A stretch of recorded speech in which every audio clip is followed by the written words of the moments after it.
Good evening and welcome to another webinar of the Turkey program at the Hellenic Foundation for European and Foreign Policy. My name is Ioannis Grigoriadis. I am an associate professor at Bilkent University in Ankara, and I'm also the head of the Turkey program here at ELIAMEP. Today's webinar aims to discuss one of the recent publications produced by our program, a paper by Professor Dimitris Tsarouhas, which is exploring a very interesting topic, a topic that refers to Turkey's defense industry and its potential collaboration with the European initiatives in development of its own defense industry. There's the SAFE initiative, the SAFE regulation that is going to be under discussion. The paper introduces a very important discussion. It is an issue that touches upon many aspects of Greek and European foreign policy.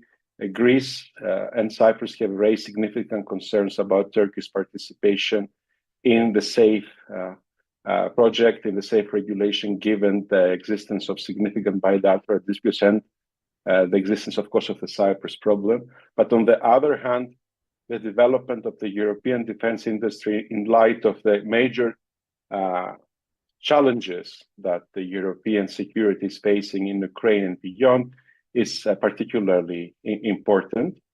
So today we're going to have a discussion about this. Feel free to participate by sending your questions through the social media channels that this online streaming is offering. I will do my best to convey them to the author as well as the two discussants. We are very pleased to have together with us Professor Kıvanç Ulusoy and Professor Derya Göçer, who are going to discuss different aspects of the paper. Let me give some information about the author and the speakers before I give them the floor.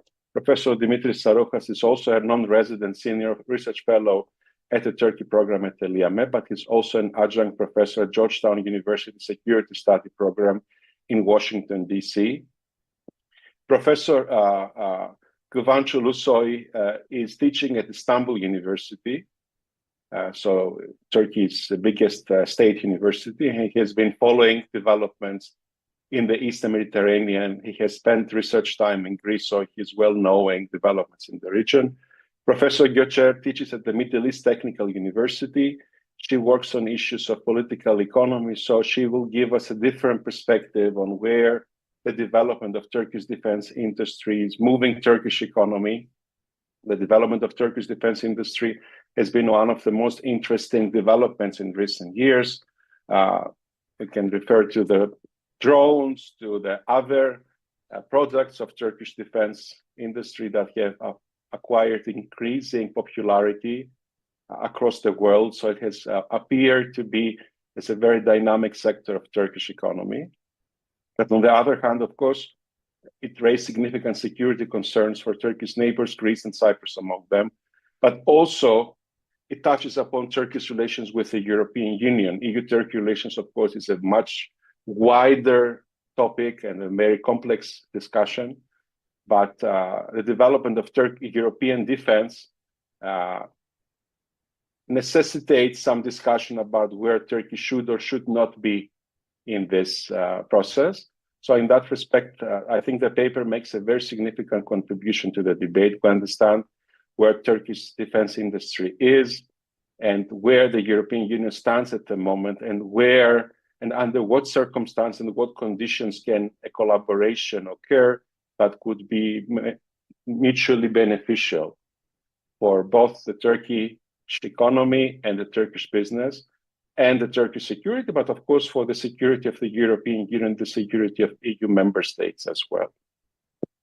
So following this brief introduction, I would first like to give the floor to Professor Ulusoy, who has been exploring Turkish international relations and the role of the defense industry in giving new impetus in Turkish security and political initiatives across the globe. So where does Turkish foreign policy stand in light of the developments in the defense industry and in light, of course, in the possibility that Turkey participates in SAFE? Kıvanç, the floor is yours. Thank you very much, Yannis. Thank you very much for this invitation, and I'm very happy to be part of this discussion and to see you after a big interval in our regular meetings in the US or in Greece, etc. So. Now I understand Dimitris want to discuss his paper with us, and I'm, I'm very thankful for this discussion, which makes me, which makes me to meditate more on where does Turkey's foreign policy, where is leading to, where it leads to, basically. So the paper includes both Turkey's, let's say, development of defense policy in industrial, as expected from Dimitris. It has both political and economic dimension. Because I think looking at even the most strategic thing without an eye from an economics is misleading. That's why I think this this paper contributes to that kind of political economy discussion in a very significant way. However, the Council's regulation on security action for Europe is also an interesting paper. I mean, reading that, even before reading Dimitris' paper, I'm impressed by the regulation, which includes Europe's new plan for industrialization, which is actually linked to Europe's rebuilding as a strategic and geopolitical actor in its neighborhoods, and it links to war in Ukraine. Probably, I understand, EU would like to benefit from the war in Ukraine through integrating the defense policies and strategies of its members, which is not an easy task, but at the same time boost the European economy, which is now in a very serious crisis for some time. This regulation also very interestingly puts forward and unexpectedly, I would say, a flexible response strategy that the EU sometimes uses in extraordinary situations like the COVID-19 pandemic or some, crisis response strategy. So, we, the scholars of EU studies are accustomed to seeing highly bureaucratic regulations, especially when these kind of big procurements are included. The European bureaucracy is extremely sensitive, which makes the EU to this. Which leads the EU to a kind of paralysis. But I see in the regulations that this is an emergency regulation, which requires a flexible response in terms of financial management and in terms of the industrial policies, particularly an interesting and telling regulation.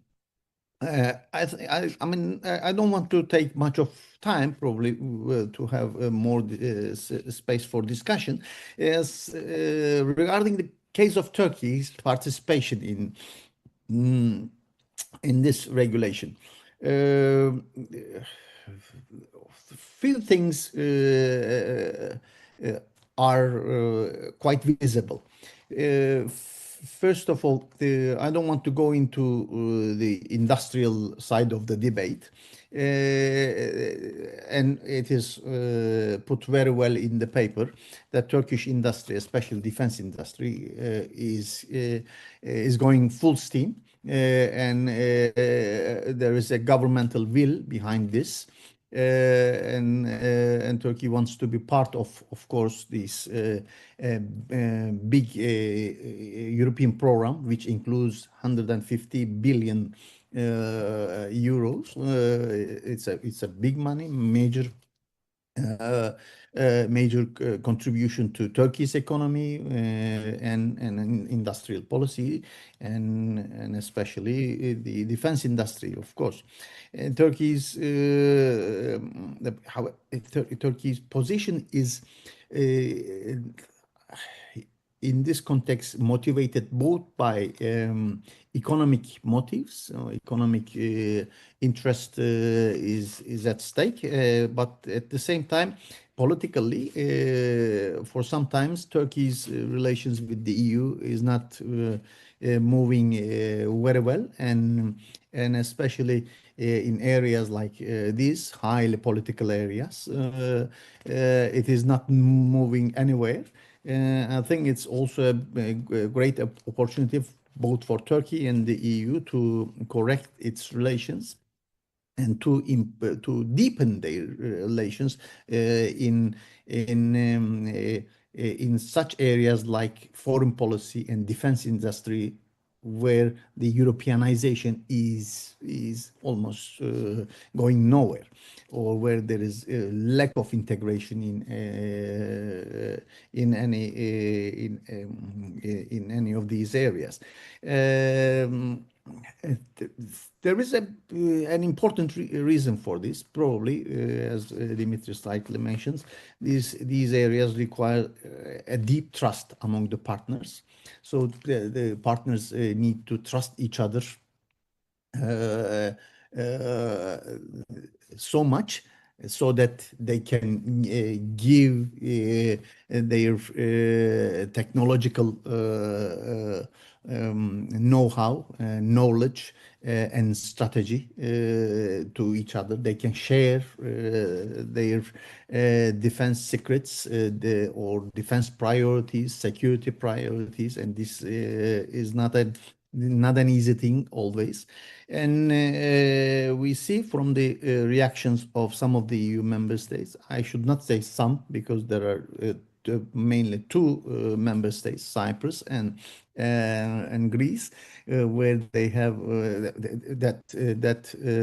have specific, let's say, specific concerns regarding Turkey's participation, not just in these kind of highly political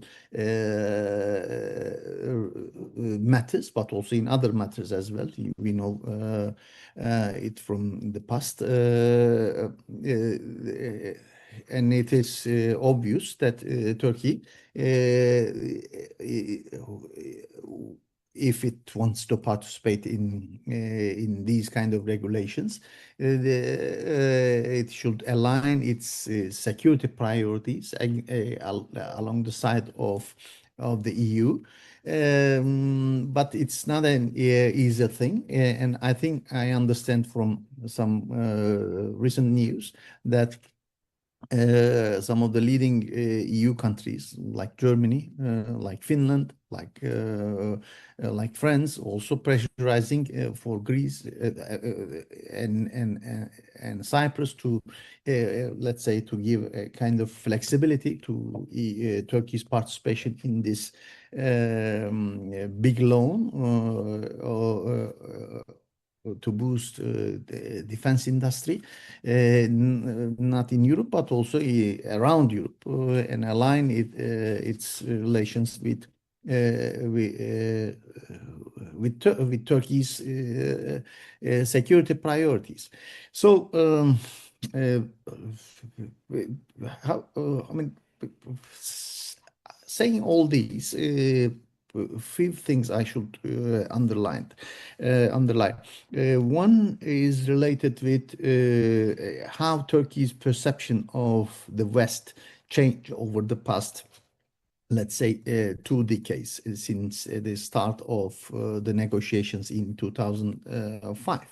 When you look at the regular reports on Turkey, you see, interesting, the Turkey's foreign policy, alignment with foreign policy,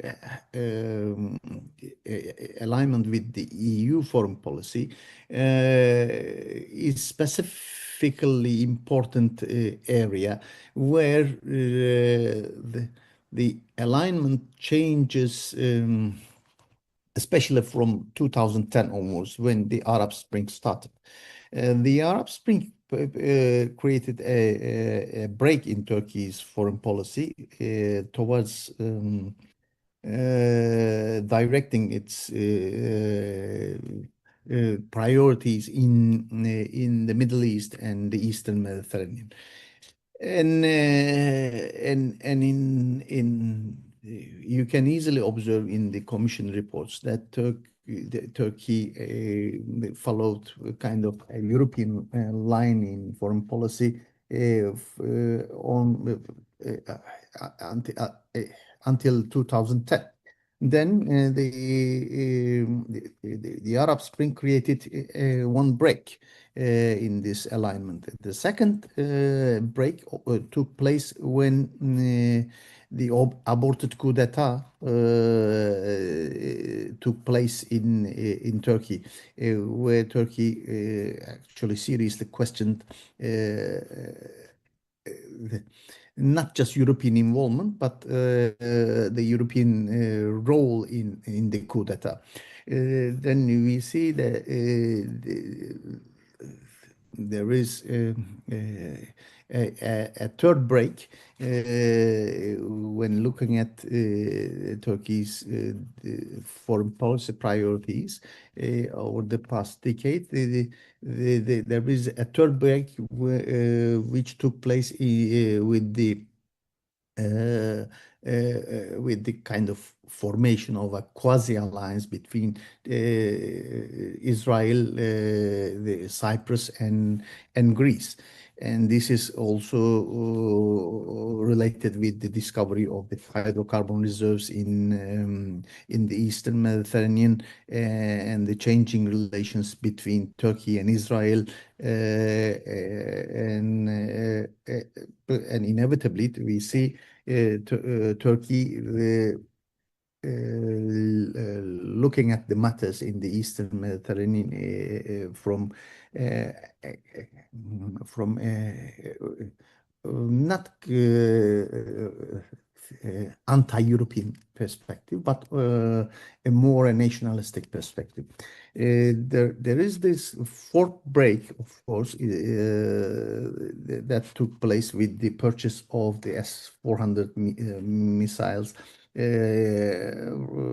Russian missile system, which Dimitris also underlines in terms of Turkey's foreign policy priorities and defense industry priorities. You see, these four breaks took Turkey to a level where EU priorities and Turkey's foreign policy priorities started to enter an open conflict.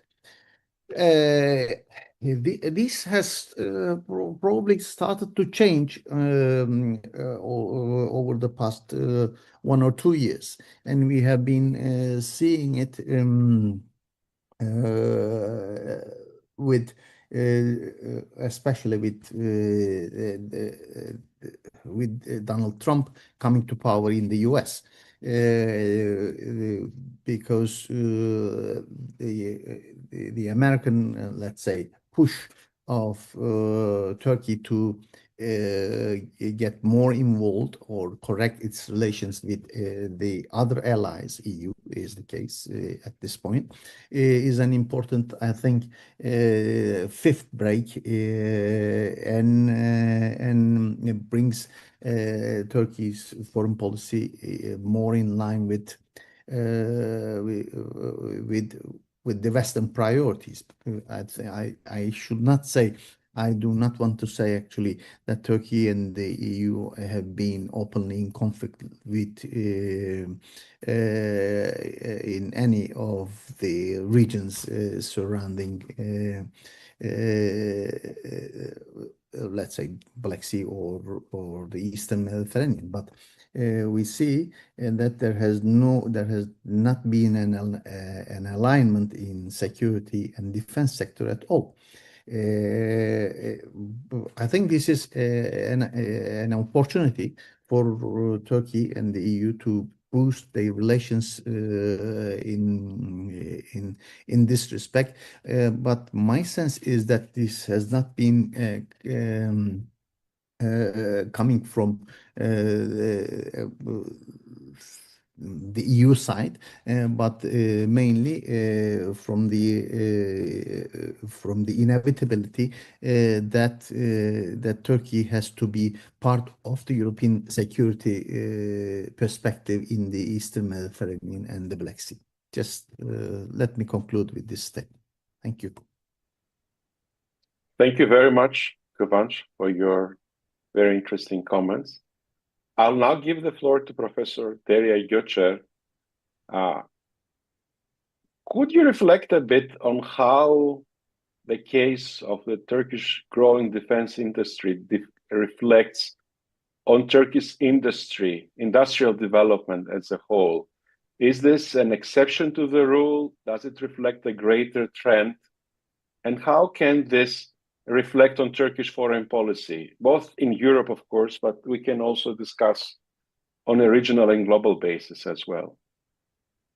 Thank you for the floor and for the invitation, and also for the opportunity to read the paper. I rarely find it that easy to agree with papers, but this one I find it very easy to agree. I don't work on EU, I don't work on defense, so that might also be part of the ease, but I think it's because I find so many points of the paper aligned with other industries and other foreign policy moves of Turkey and other industrialization attempts of Turkey, to find our findings similar to Dimitris' findings. One thing that is a bit that sort of struck me, which was a good surprise, is that there was no mention of China. And this is a good surprise, because most of the times when you read on why Turkey is not more collaborating with Western partners of any sort on any thematic area, you find that Turkey's pivot to China and Russia. Here, of course, Russia is discussed, as it should, because it's defense and, Russia-Ukraine war and Turkey-Russia relations. But generally, China is always added to that mix, saying it's Turkey's relations with China that spoils Turkish place in the Western security architecture, and it erodes the general trust. And there was no mention of that, which is the best surprise, because we disagree that Turkey is not as aligned with China as it is feared in the Western circles. Then, of course, the question is, why is it mentioned this much? And perhaps part of that reason is in the paper of the obstacles, the challenges towards Turkey's more integration to the safe framework, but more integration to security procurement frameworks in general, how there are objections within EU. So I think Turkey-China relations is used as a scapegoat for that. First I will answer Ioannis' question, and then I will go to my talking points. Is this flourishing defense industry an exception for Turkish industrialization in general? I think it is an exception. The numbers show it as much, but also our qualitative fieldwork show it as much. But I fear if it will remain an exception in the light of the variables that sort of eroded Turkish local industries in the last 10 years, 15 years, whether one good talking point is, could they also erode Turkish defense industry? And one factor, one big variable that does that is not Turkish foreign policy alignments, but Turkish state regime tensions, regime security issues, and rising political informality in Turkish industrialization regulations. Turkish trade environment, industrialization environment, investment environment, and I am being kind by saying rising political informality. There are other ways to say it, but I will stick to that wording for now. So my one point for further discussion as a group is, can Turkish defense industry flourish in the absence of EU coordination with Turkey? Or whether Turkey needs EU as much as EU needs Turkey in this sector to keep on surviving? Because what I learned from studying other industries, such as infrastructure, logistics, how they are constructed, how they are developed technologically, telecommunications, and now we are doing fieldwork on electric vehicles, all in the same zone of how do foreign direct investments help with local industrialization, right? So one thing we see is industries are infrastructures and they need to be maintained and upgraded. You cannot be stagnant. You cannot say, I reached a good place, let me stay here. So especially in 21st century with constant technological upgrading that is coming east, west, north alike, right? So, and that requires a lot of capital intensive moves, and that capital Turkey lacks. So even if not for the lack of technological know-how, but just for the lack of capital that is needed for upgrading, I think Turkish defense industry needs foreign partners. Without that, it will not be able to sustain this. And this is not something specific to defense, because I wouldn't know the depth of defense industry, but this is something specific to all industrialization in 21st century. It requires foreign partners and it requires constant upgrading.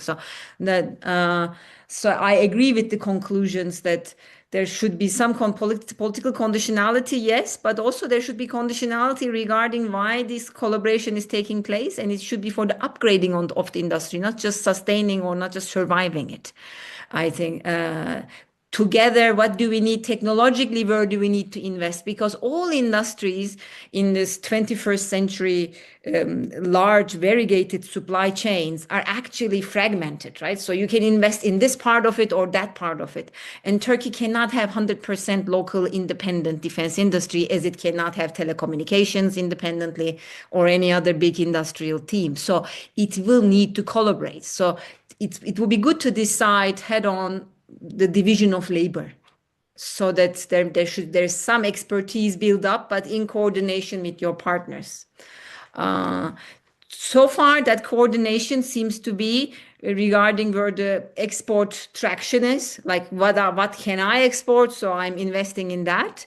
But there are problems in that a lot of the exports in defense industry as well, but also in other industries in Turkey, are foreign dependent. And that's where China comes in, actually, not in terms of foreign policy alignment with China, but in terms of dependence on Chinese imports to produce these things. And in some industries, it is 80% dependence on China, even to produce something in Turkey. In others, it is 20%. But in almost all local industries, it is of a critical percentage. And that is a concern Turkey is sharing. And I know that in negotiations, they share it too with their counterparts, with the EU. Because the EU is also grappling and tackling and being challenged by that dependency. And the last we heard of it is last month, when China upped its game and decided to have more control over its rare earth mineral exports. And that creates frustration for EU defense industries, for US, for Turkey, all together, right? So I think Turkey's alignment issues, I agree with Dr. Ulusoy that Turkey has shifted a lot across the 20 years. And Turkey has moved now to a place that is even more firmly aligned in the Western, in the older terms of our youth, quote unquote, Western alliance. This is an old fashioned term by now, I guess. Yes, Turkey is firmly in the Western alliance, especially the last couple of months, right? With what's happening in Syria, with all the US visits. It is now vocal. We can actually see it and hear it. And that proves our point that we've been making for the last 6-7 years, that Turkey's pivot to Asia or Turkey's pivot to Russia was not a real pivot. It was not a grand strategy that is designed from in a coordinated strategy across different state institutions to really leverage Turkish pivot.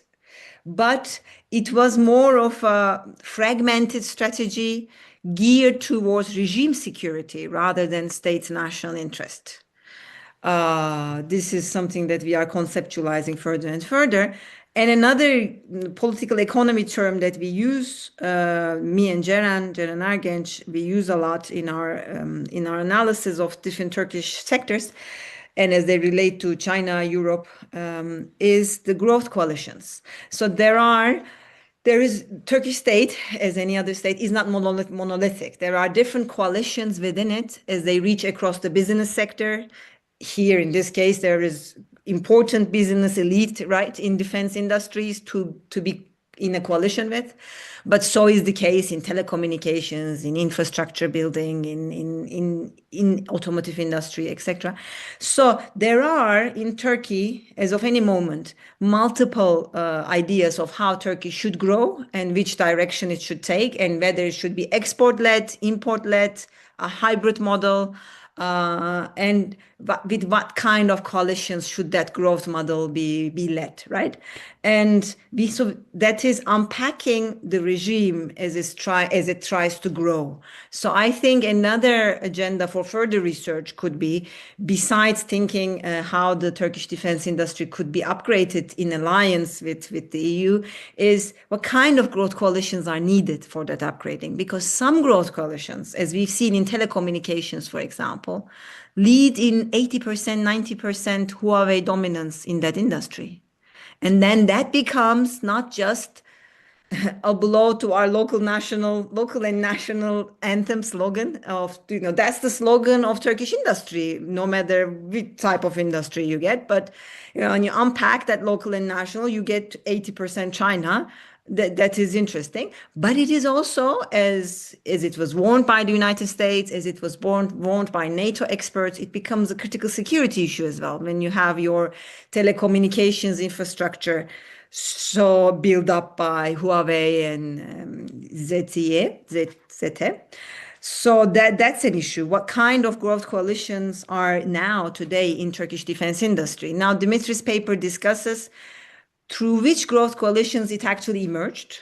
It discusses back 60s, 70s, 90s, and that is an important point that I agree that to have really successful, significantly critically local industrialization, you need long-term strategic coalitions that many actors come in and come out, but the main axis of the coalition remains the same, and the main growth idea remains the same. So I agree with it, and I think it's important when we analyze other sectors of Turkish industry as they relate to foreign investment and foreign collaboration. But what is happening to it now with the rising political informality, the new networks that are being established across Turkish regime and state? Will it remain the same model and understanding and the same targets to grow? And there are papers, I think, discussing this a bit, how independent or dependent is Turkish defense industry. But I don't think they discuss enough the sort of financing that goes with the actors that make it up, and how national they are, how transnational they are, and what would happen if more export controls come from China. So these could be good fertile grounds for Turkey-EU collaboration. And yes, was there anything and another thing that I really agreed with the paper is where it says Turkey is leveraging its NATO membership and its position within the NATO, not just membership, but the fact that it's second largest, the fact that it has the most combat experience, all after the United States, of course. I think this is a good materialistic account of understanding Turkish alignment, because this goes beyond discourses. Perhaps discourse-wise, Turkish governments across the last 20 years have not capitalized so much discursively, rhetorically on that NATO membership. Sometimes even they made it sort of fade away in the background at times. And even other NATO members made it fade away to go. But it is real. These are institutional anchors that make a difference to the way industries are standardizing themselves, regulating themselves. If your defense industry has to be aligned as a NATO member state, then you build up yourself differently. So that helps with the resilience of the growth coalition, because we came across this in a railway situation when Turkey was trying to have Chinese financing and construction for a railroad that would cut across Europe. It would go to the European border, but it could not buy the specific Chinese rail tracks because the standards were not meeting EU regulations, and they wouldn't be shown on the EU train board, whatever the system is. So these kinds of standards, technicalities, regulations may sound trivial perhaps to our ears that were trained in IR and in big geopolitics, but these things actually anchor a country, its industries, its regulations. So it also stops it from going somewhere else. It actually sort of forces it to grow that way. And that has been the case. So perhaps a great deal of Turkish realignment with the West and the way Turkish industrializing has to do with regime security. But another part of that story is, as emphasized in Dimitris' paper, is the path dependency that comes from the 70s, 80s, 90s, and from being member of NATO and from being such an important member of NATO for so long. So being integrated technically, it binds you. So I think we should keep both tracks in mind. So we should keep statehood and the institutional anchors of that statehood in mind as we understand industrialization and where it's going, but also regime security, its political informalities also in mind. Both can be true at the same time, right? Like trying to keep structures and actors all in the same story. Yes, I think that's it for me for now. We can keep. Thank you very, very much. It was very interesting and give us a wider perspective of where Turkish economy is moving in light of all these developments. Of course, different sectors of the Turkish industry have made substantial contributions to the development of Turkish economy, but there are certain limitations which may be institutional, political, or strategic in that respect. And I think reflecting on the question of strategic autonomy, not only against the West, but also against China, it's an important contribution to the discussion about where Turkey is heading in the near and medium future. I'd like now to give the floor to the author, Dimitris. Would you like to reflect on the very interesting points our colleagues have made and maybe add your own sort of summary of the paper and where you think that its main contribution to a very important debate lies?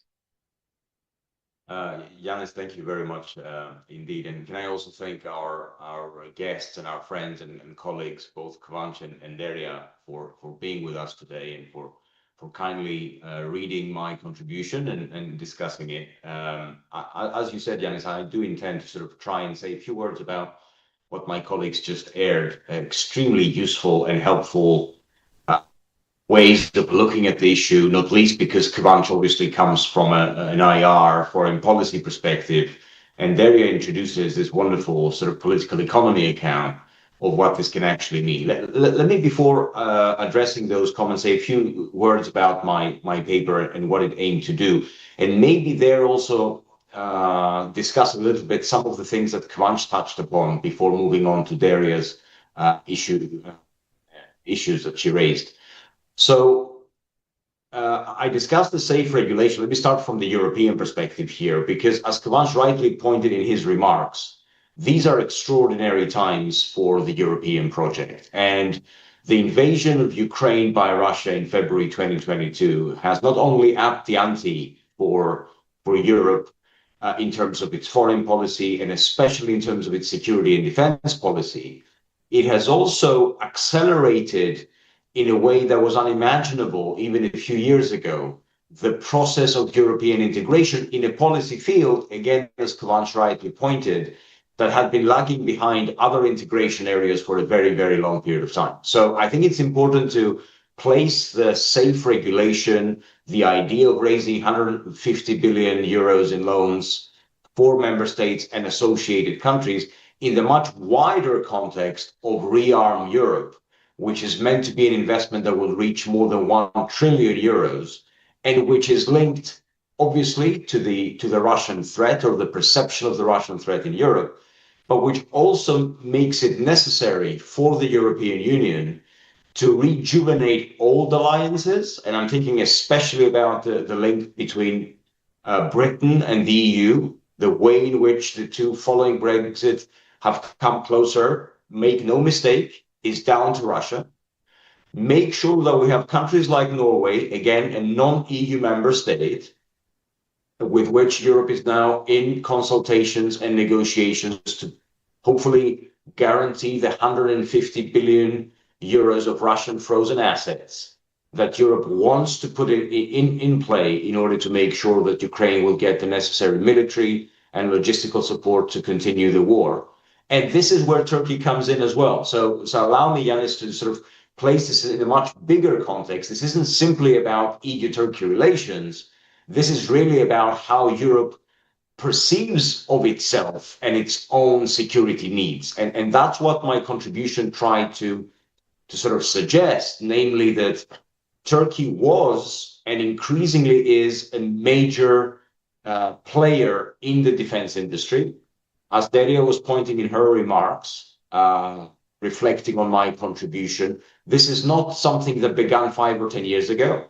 This is completely unrelated from the Turkish perspective on the war between Ukraine and Russia, because we all know that Turkey was the only NATO member and remains in some respects the only NATO member with which, direct links of communication with Moscow were not only established, but cultivated and continued for some time, which has created friction within the alliance. But the fundamental point here is Turkey has been able to leverage both its NATO membership, but also the need for Europe to boost its capacity in the immediate future. And another sort of variable that immediately needs to come into play here, and again reflects very much what Derya was saying, and also Kıvanç too, is transatlantic relations. And I say this because Europe wishing to embark on new partnerships beyond the EU framework, invite countries like Britain and Norway and others, potentially Turkey, into new forms of coalitions. There is a lot of talk of coalitions of the willing in Brussels nowadays, with countries that will be able to commit themselves, hopefully, on a ceasefire situation in Ukraine. All of this is a challenge to transatlantic relations, in the sense that here in Washington, we do have, I believe, a gradual de-alignment of at least strategic priorities on the part of the administration with regard to Europe. And I'm not saying that this is a free-for-all and that Europe should take care of itself, but it is about Europe being in a position to shoulder a lot more of its own responsibilities for its own defense.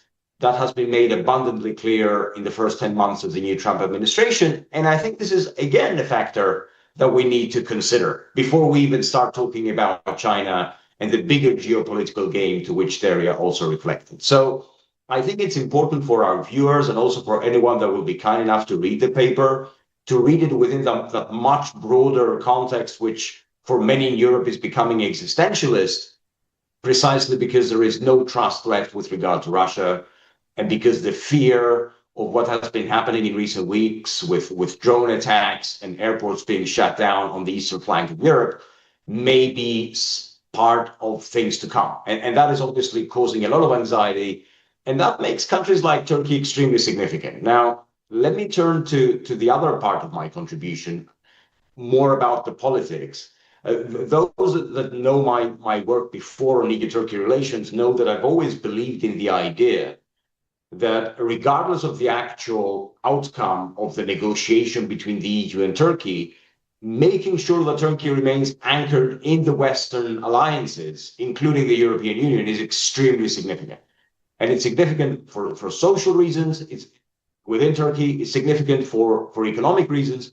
And frankly, from a Greek perspective, it's also significant from a security perspective, because we want to make sure that relations between Greece and Turkey are anchored on the basis of international law, on the basis of international legality, and allow the peace dividend, so to speak, to be shared between the two nations. And so EU-Turkey relations are significant, and we all know they have been derailed. My reading and my analysis suggests that since the type of political conditionality we have had with Turkey frankly did not work, we all know that relations between the EU and Turkey have remained frozen at least since 2018. Again, going back to something that Kıvanç mentioned, I see this more as an opportunity rather than as a challenge. And I think it is down to the countries that want to be part of the new security and defense architecture, including countries like the UK and also including countries like Turkey, to be in a position to showcase their willingness to do so on the basis of fulfilling the criteria that the European Union expects of its member states. And so the concrete suggestion made by Greek Prime Minister a few months ago on Turkey revoking its casus belli from 1995 from the Turkish National Assembly on Greece, I think would be a very practical way forward. Now, I understand the political dynamics in Turkey, just like in Greece, are very complicated. And so it may not be the case that Turkey is ready to move immediately on that step. What I'm saying is there needs to be a new framework, and it needs to be underpinned not simply by Europe's dependence on Turkey's defense industrial complex, which has been improving and by all means should be welcomed within the wider European security architecture, provided it is willing to ensure European security rather than be perceived in Greece and elsewhere as undermining it. So if Turkey is in a position to underscore its willingness to become a productive and a helpful partner in that endeavor, I think this is an opportunity. For as long as this is not possible due to politics, I'm afraid we will not be able to make the kind of progress that I think would be possible within that framework. And so just by way of saying a few more things before leaving the floor to you and possibly having a Q&A, I just want to say one more thing about industry and industrialization and state-directed sort of ways of moving there, because both Kıvanç and Derya rightly pointed to that. We are going through a new era. And as I said before, I think for Europe, for most of Europe, Ukraine has been, and the war in Ukraine has been a wake-up call. But we have had a much more long-term transformation in the way in which growth and the way in which the state's role in facilitating growth has been perceived for some time. The Chinese economic example has concentrated minds. The possibility of a major new geopolitical rivalry has suggested, not least because of the crucial significance of rare earth minerals and other critical materials, that ways towards ensuring strategic autonomy or the capacity to compete goes through a new role for the state in facilitating industrial production and productivity. And that has become obvious in the United States. Please recall the CHIPS Act. Please recall the Inflation Reduction Act here in the United States. And also, again, going back to what Kıvanç mentioned, I think this is happening in Europe as well. Please don't forget the Recovery and Resilience Facility, which was one new way of experimenting with a different way of doing integration. Think of the debate that is now undergoing on the multi-annual financial framework and a new way in which we can bind new policies together by member states. And crucially, in the context of reviving Europe's defense and industrial capacity, think of the usage of export credits and tariffs and taxes and state aid rules in Europe are changing, right? Away from the more liberally inspired paradigm in order to assist the industrialization of those policy sectors which are crucial for future prosperity. So again, from a macro perspective, I think all of this EU-Turkey debate and the safe regulation and Turkey's defense industrial complex needs to be placed in a rapidly evolving international political and economic environment where new actors have appeared and old actors are trying to adjust to the challenge, painful and difficult as this may be. Thank you very much, Dimitri. That is very interesting. And I think you put this discussion into a wider and very, very important framework, because it is going to be important for the future of European security. I have a couple of questions I would like to share with you. Maybe I can ask the first question to Dimitris, because it's just like a quick follow-up to what you said. We have a question on Turkey's position in SAFE, not just in light of Greek and Cypriot concerns about their sovereignty and the threats and the casus belli, but in light of Turkey's position to sit on the fence between the West and Russia in Ukraine. So in that respect, there have been a lot of concerns about Turkey's credibility as a loyal ally in NATO. Is this discussion reflected in all this, or is it just hidden again between Greece and Turkey and Cyprus, sort of raising their own national security issues against Turkey, that practically hides a wider discussion about whether Turkey is a credible partner for the West in light of recent developments? It's a very good question, Ioannis. Let me be very frank about this. There is a perception in Greece, which I don't think it is mistaken, that Turkey has indeed tried not only to mediate between Russia and Ukraine, it did so from the very beginning of the conflict, but also, maybe putting it a bit crudely, benefit from it in ways more than one, in terms of its capacity to sort of be the bridge between both sides. In a way, if you think about it, the same is true in terms of what's happening on the energy sector right now, between the partnership between Greece and the United States, and Turkey's continued energy deals with Russia, and of course its dependence from it. Now, having said that, let me also be very clear. The perception in the EU is, and I think Kıvanç alluded to this at the beginning of his remarks, is that this is more of a Greek and Cypriot concern, much more than it is a wider concern. I think this is mistaken on the part of Europe, let me be very clear.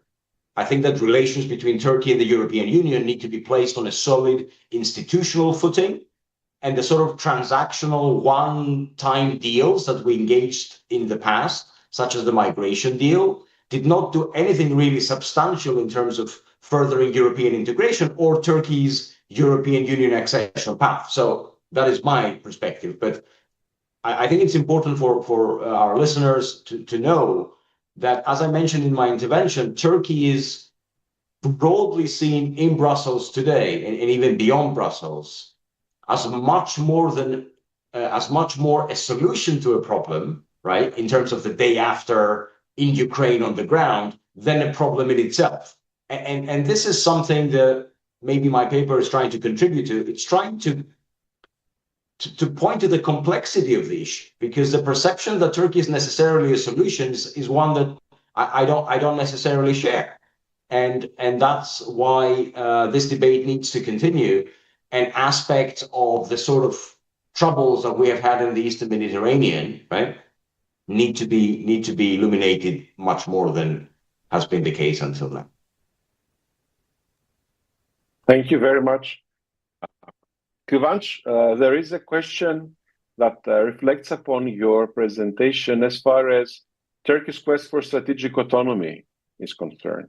This has been a very popular theme in Turkish foreign policy discussions. Very often it has been reflected in domestic political debates as well. A few years ago, we ran a series of surveys in Greece and Turkey about views of each other, the views of Greek and Turkish public opinion of each other. And one of the most striking findings we had in Turkish public opinion was that this proposition that Turkey should pursue its own strategic autonomy received positive views of more than 83% of Turkish voters, which is definitely showing that is a popular position across the political board. But where does this discussion lead us in light of this development on EU-Turkey relations, and in light, of course, of the role of the defense industry as a sort of locomotive of Turkish economic and security development?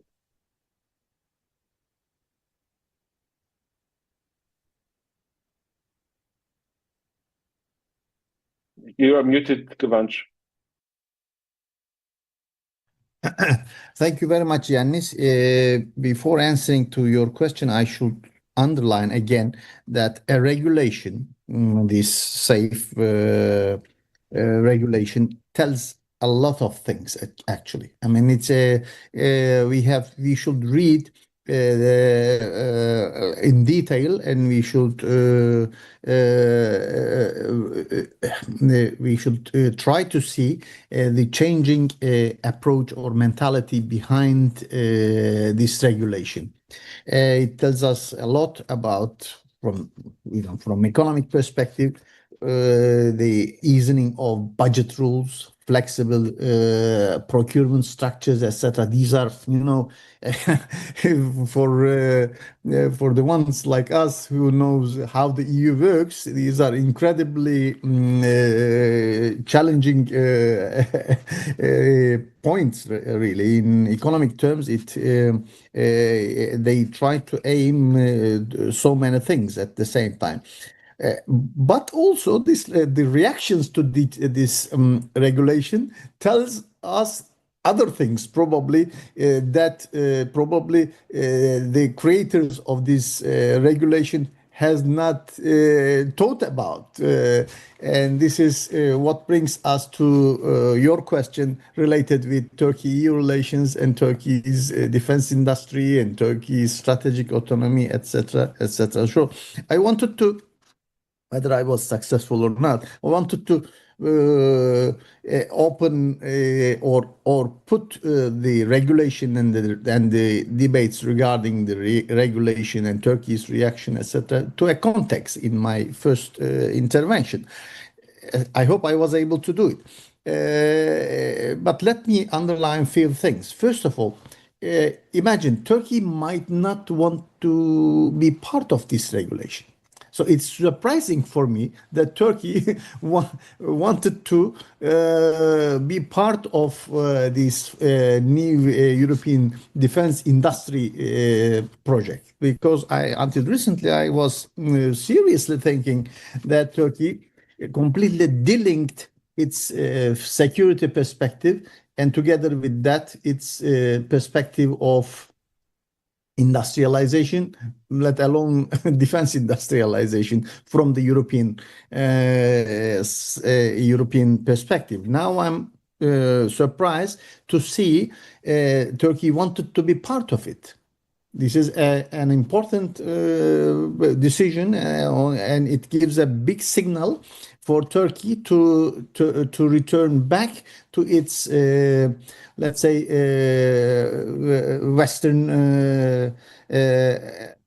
Western priorities. Really, I mean, I was thinking that Turkey started to seriously search for alternatives to the West. Turkey's intention to participate in BRICS, Turkey's relations with Russia, Turkey's relations with China gives me these kind of clues. But now I'm thinking that Turkey's turn to Europe with this within this framework is an important sign that we still have a little chance for Turkey to come back and to be part of the Western security and defense projects. So it will be pity to disappoint Turkey at this stage. This is the conclusion that I came across, and I understand very well Greek concern regarding this Turkey's participation in these projects. Turkey, as Dimitri underlined, and Greek Prime Minister asked Turkey to change its policy regarding the Aegean Sea. This might be, let's say, this might be acceptable from a Greek point of view, because Greece is a full member of the EU, and it has the right to ask an accession country like Turkey, who wants to be also part of the European framework. I mean, it's understandable, and probably I try to understand this again from a positive point of view, and that Greece wants to engage in dialogue with Turkey on this topic, which is not easy to ignore. It's also, I mean, I understand also a Cypriot point of view in terms of sovereignty, territorial integrity that, again, rightly pointed out in Dimitris' paper, that Turkey's relations with the EU has been stuck for about, let's say, 20 years because of the Cyprus question. And this the Cyprus question turned to be a more difficult question recently after the discovery of hydrocarbon reserves in the Eastern Mediterranean, but more importantly after the changes in Turkey's relations with Israel. And we see from mid 2010 onwards that Turkey, I mean, there is kind of building up a kind of, I do not want to say anti-Turkish, but an alliance which is not expected easily welcomed as well between Greece, Israel, and Cyprus. Sometimes I mean, Egypt also could be included. I don't think that this alliance is just between the state. It is an alliance between the EU and Israel that shows me also. That explains me also EU's reactions or passive positioning towards Israel's invasion of Gaza. However, all these gave me again or brought me to a conclusion that it is not easy for Turkey to again establish ties genuinely based on trust ties with the EU. I have been sensing recently that, you know, Turkey has been feeling again surrounded by enemies from Israel in the Eastern Mediterranean and Israel and Cyprus in the Eastern Mediterranean to Greece in the West. So there is kind of this obsession of being surrounded by enemies. Has been again tabled more and more in Turkish media and Turkish by the leading voices in Turkish politics. So this quest for being part of EU safe regulation comes to me as a surprise. I was expecting that Turkey simply thinking that there is no way that Turkey could be part of the EU frameworks like this. And what explains this to me is basically two signs. The change in Turkish foreign policy is, I think, a result of the latest NATO summit, which shows that the Americans are not interested in or are not very keen on defending Europe. Secondly, that the crisis in Ukraine has reached to a point where the EU needs to recover its alliance with Turkey and with other countries in the Balkans and the Black Sea as well. So we are living, I think, in a very interesting time of geopolitical change, where EU takes finally some very serious decisions, and the EU safe regulation is an interesting example of that. This is an EU style. When I read the document, I see as if I'm reading EU regulation in a regional policy or in social policy. So this is an EU style of saying very significant things. This is a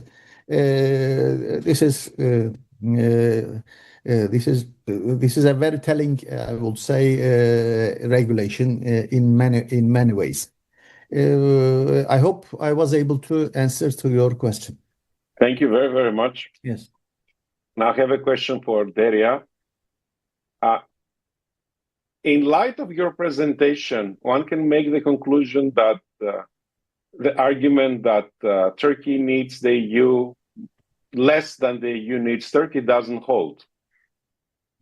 In a way, Turkish industrial development still is requiring this close engagement with the Western and European standards and sort of businesses and industrial infrastructure so that it can remain competitive, both in the region and beyond. Is this only relevant to defense, or can we say that the same is the story for telecommunication, the other industries where you're working? So I would like to share your view on that, please.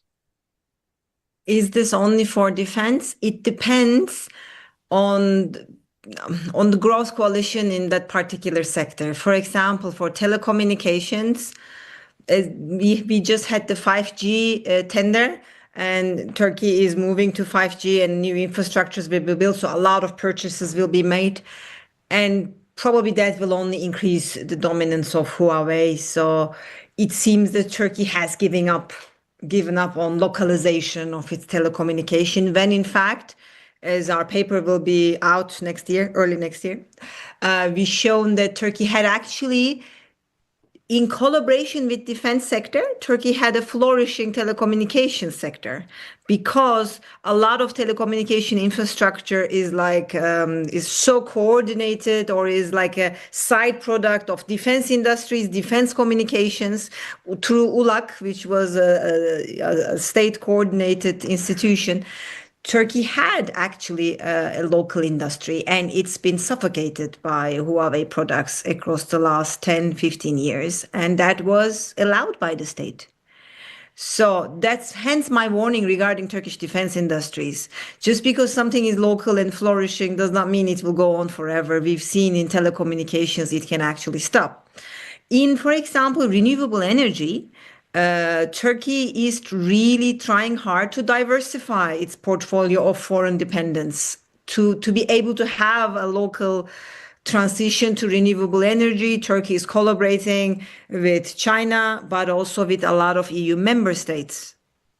But it does depend, as it often does, on the conditionalities of that foreign investment in terms of upgrading a local technology or building a local technology. There is one sentence in Dimitris' paper that I underlined. It has to do with the leverage was evident in Turkey being able to insist on technology transfer and joint production in major procurement programs. So if Turkey has that leverage in a foreign bilateral relationship for its industrial upgrading, whether that it can actually attract that technology know-how, which it has a tradition with the EU member states and their companies. It does have a tradition, for example, learning from Nokia, learning from Siemens, and it cannot recreate those traditions with Chinese counterparts. It tried, but it failed. So Turkish business actors, private, as well as Turkish bureaucracy, has a tradition of using leverages with EU level actors, EU member states. See, for example, the Italian collaboration of defense, even that's a good example of being more of a there is still an asymmetry, of course, because it's EU capital intensive, but the asymmetry is less. Whereas when you collaborate with China or with Russia, even on gas, perhaps, the asymmetry is higher and it is more to the disadvantage of Turkey. I think that issue of asymmetry and that it is more to the advantage of Turkey when it collaborates with European actors, even with American actors, is true across all sectors. Thank you very, very much. That was very interesting. I would like now to give the final word to the author of the very interesting paper. And I would also like to share a question that has just arrived from one of our audience that is having a more realist understanding of the situation we're trying to describe here. So I'm reading his question. Is that we live in a historical phase where geopolitical threats are met with containment, while interdependence is outdated. So in a nutshell, why should Greece help the growth of Turkish defense sector?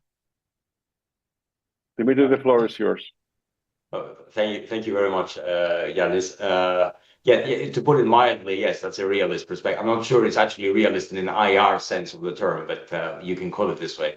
I'm not sure I understand what the question means, because there is no suggestion here that Greece is assisting Turkey. The whole point of the analysis I made in the policy paper is that Turkey's defense industrial complex has started to sow the seeds of its growth many decades ago within a more statist economic paradigm.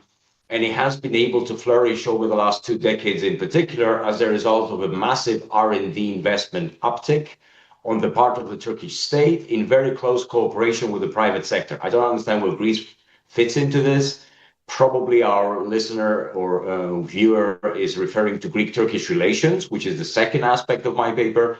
And there I'm not suggesting that Greece assists Turkey in a free-for-all kind of relationship where there is no need for any backstop, so to speak.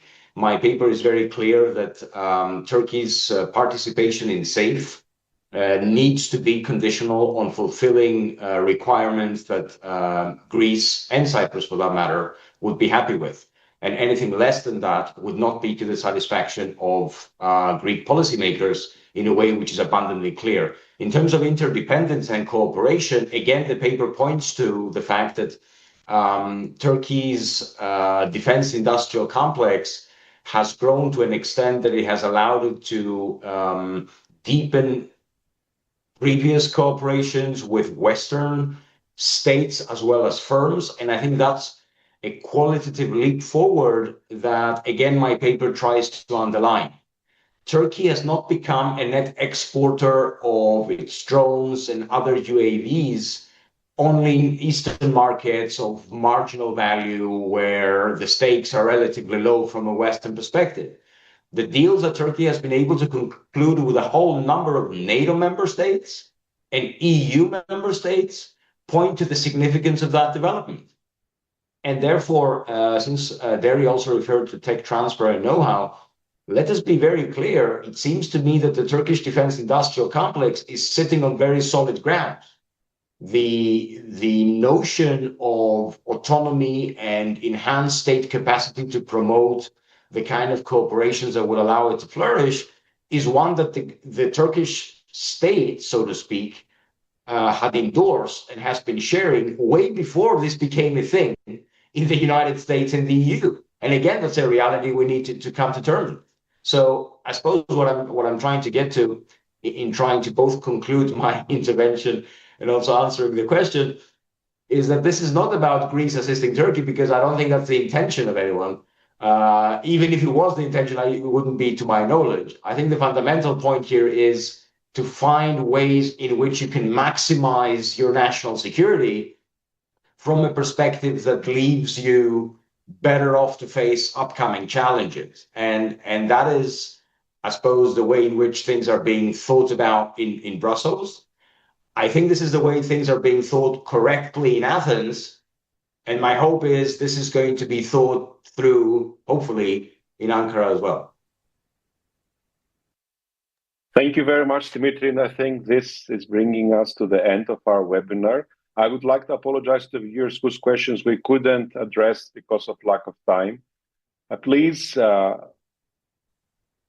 let me thank our two guest speakers, Professor Derya Göçer and Professor Kıvanç Ulusoy, who contributed to a very interesting, in my opinion at least, discussion on a paper that Dimitris Tsarouhas has recently authored in the Turkey program of the ELIAMEP. I would like to thank Dimitris for his paper and his contribution. And I would like to thank you all for being with us this evening. And I hope we'll see you again soon in one of the following webinars of the Turkey program at ELIAMEP. Thank you very much.